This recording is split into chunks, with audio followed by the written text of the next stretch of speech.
ಓಂ ಶ್ರೀ ಗುರುಭ್ಯೋ ನಮಃ.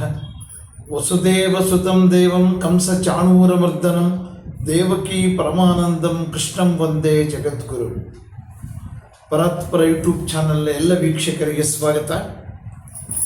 ಹಿಂದಿನ ವಿಡಿಯೋದಲ್ಲಿ ಶ್ರೀಕೃಷ್ಣ ಅರ್ಜುನನಿಗೆ ಹೇಳ್ತಾ ಇದ್ದ, ತಮೋಗುಣ ಹೆಚ್ಚಾದಷ್ಟು ಮಂದತ್ವ, ಅಪ್ರವೃತ್ತಿ, ಪ್ರಮಾದ, ಮೋಹ, ಮೂಢತ್ವ ಇವೆಲ್ಲ ಉಂಟಾಗುತ್ತೆ.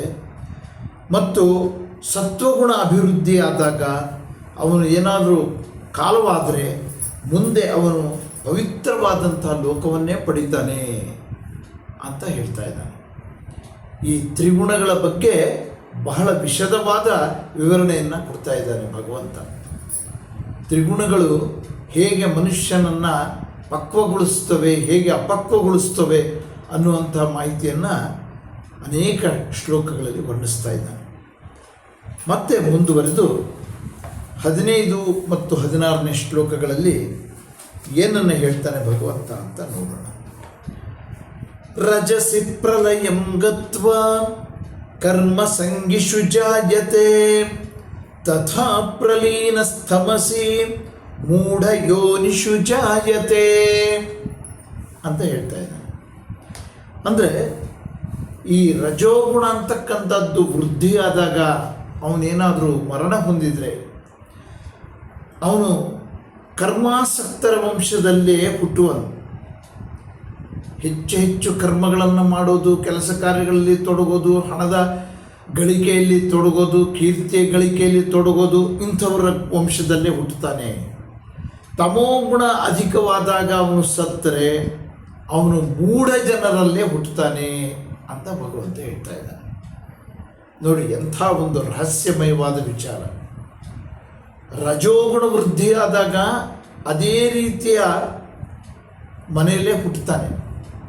ರಜೋಗುಣ ವೃದ್ಧಿಯಾದ ಸಂದರ್ಭದಲ್ಲಿ ಮನುಷ್ಯ ಸತ್ತೋದ್ರೆ ಸಾಯೋ ಕಾಲದಲ್ಲಾದರೂ ನಾವು ಸಾತ್ವಿಕ ಗುಣಗಳನ್ನು ಬೆಳೆಸ್ಕೊಳ್ಬೇಕು ಅಂತ ಹೇಳೋದು ದೊಡ್ಡವರು. ಅದಕ್ಕೇನೆ ರಜೋಗುಣಗಳನ್ನು ಉಳ್ಳಂಥವನು ಸತ್ತಾಗ ಅವನು ಅಂಥ ಕರ್ಮಾಸಕ್ತರ ವಂಶದಲ್ಲೇ ಹುಟ್ಟುತ್ತಾನೆ.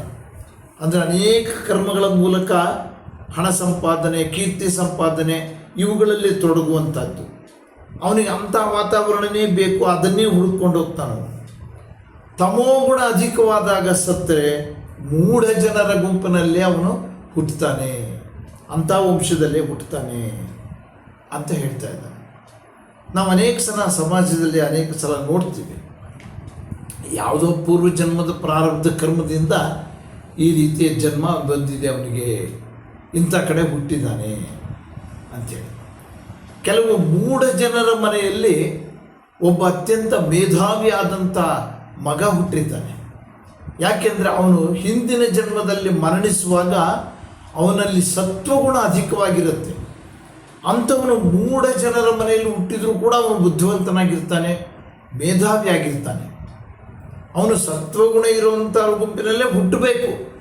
ಯಾವುದೋ ಕೆಲವು ಕಾರಣದಿಂದ ಆಕಸ್ಮಿಕವಾಗಿ ಅವನು ಸಾತ್ವಿಕ ಗುಣವುಳ್ಳವನೇ ಇರಬಹುದು, ಅವನ ತಂದೆ ತಾಯಿ, ಆದರೆ ಮೂಢ ಜನರಾಗಿರ್ತಾರೆ, ದಡ್ಡರಾಗಿರ್ತಾರೆ. ಅಂಥವರ ವಂಶದಲ್ಲಿ ಹುಟ್ಟಿದರೂ ಕೂಡ ಅವನು ಅತ್ಯಂತ ಉತ್ತಮವಾದಂಥವನಾಗಿರ್ತಾನೆ ಅನ್ನುವಂಥದ್ದನ್ನು ತಿಳಿಸ್ತಾ ಇದ್ದಾನೆ. ಮತ್ತೆ ಮುಂದುವರೆದು, ಕರ್ಮಣ ಸುಕೃತಸ್ಯಾಹು ಸಾತ್ವಿಕಂ ನಿರ್ಮಲಂ ಫಲಂ ರಜಸತ್ತು ಫಲಂ ದುಃಖಂ ಅಜ್ಞಾನಂ ತಮಸಃ ಫಲಂ ಅಂತ ಹೇಳ್ತಾ ಇದ್ದಾನೆ.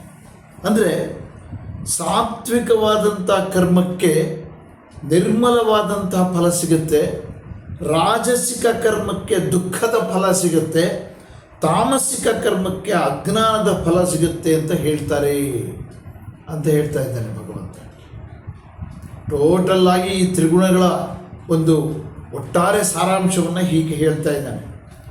ಸಾತ್ವಿಕ ಕರ್ಮಗಳು ಮಾಡಿದಂಥವನಿಗೆ ನಿರ್ಮಲವಾದ ಫಲ ಸಿಗುತ್ತೆ, ಶುದ್ಧವಾದ ಫಲ ಇರುತ್ತೆ. ರಾಜಸಿಕ ಕರ್ಮ ಮಾಡಿದಂಥವನಿಗೆ ದುಃಖಗಳು ಜಾಸ್ತಿ ಬರ್ತವೆ, ತಾಮಸಿಕ ಕರ್ಮ ಮಾಡಿದವನಿಗೆ ಅಜ್ಞಾನದ ಫಲ ಜಾಸ್ತಿ ಬರುತ್ತೆ. ಅಂದರೆ ಒಬ್ಬ ವ್ಯಕ್ತಿ ಫಲಾಪೇಕ್ಷೆ ಇಲ್ಲದೆ ಒಳ್ಳೆಯ ಕೆಲಸಗಳನ್ನು ಮಾಡುವವನಿಗೆ ಅವನ ದೇಹ ಮನಸ್ಸು ಶುದ್ಧವಾಗಿರುತ್ತೆ. ರಜೋಗುಣಿಗ ಉಳ್ಳಂಥವನಿಗೆ, ರಜೋಗುಣಿಗೆ ದುಃಖದ ಫಲಗಳೇ ಹೆಚ್ಚಾಗಿರುತ್ತೆ. ಹಣ, ಅಧಿಕಾರ ಇತ್ಯಾದಿ, ಐಶ್ವರ್ಯ ಇತ್ಯಾದಿಗಳ ಬಗ್ಗೆ ಅವನು ಹೆಚ್ಚೆಚ್ಚು ತಲೆ ಕೆಡಿಸ್ಕೊತಾನೆ. ಅವನಿಗೆ ಪದೇ ಪದೇ ದುಃಖಗಳು ಒದಗ್ತವೆ.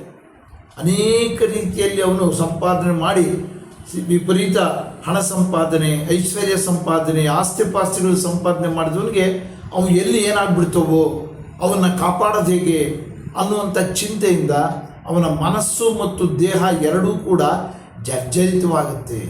ಪದೇ ಪದೇ ಅವನು ದುಃಖಕ್ಕೆ ಒಳಗಾಗ್ತಾನೆ, ರೋಗ ರುಜಿನಗಳಿಗೆ ಒಳಗಾಗ್ತಾನೆ ಅವನು.